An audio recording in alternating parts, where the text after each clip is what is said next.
I will begin the proceedings by reading to you a press release from the United Workers' Party, which calls for the immediate resignation of Speaker Claudius Francis and Deputy Prime Minister Ernest Hilaire.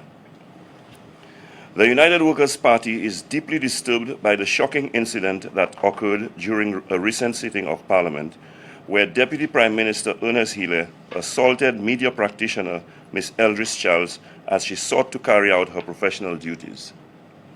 Equally alarming has been the conduct of Speaker of the House Claudius Francis, who, instead of safeguarding the integrity of Parliament and protecting the rights of the press and women, attempted to cover up the incident by initially alleging that there was no wrongdoing on the part of the Deputy Prime Minister.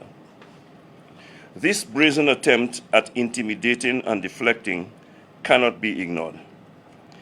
At the time of the incident, Ms. Charles was attempting to interview Minister Hilaire in his capacity as Minister of Information and Broadcasting in connection with the recent attacks on journalist Lissa Joseph and other women by Minister Richard Frederick via his weekly talk show. The pattern of hostility and aggression toward the media and women by members of this Labour government is unacceptable, dangerous, and a direct attack on press freedom and the hard-working men and women in Saint Lucia.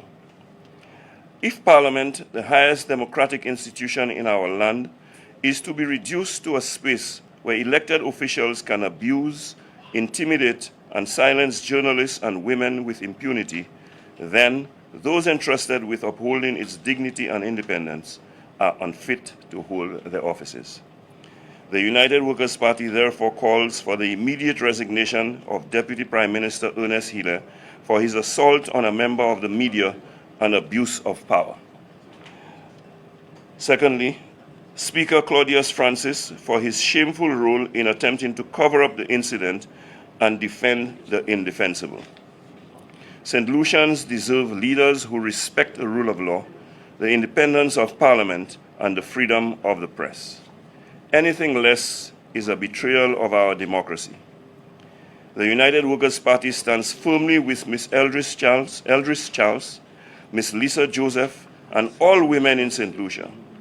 We will not remain silent while this Labour government continues to erode our democracy and trample on the rights of our people.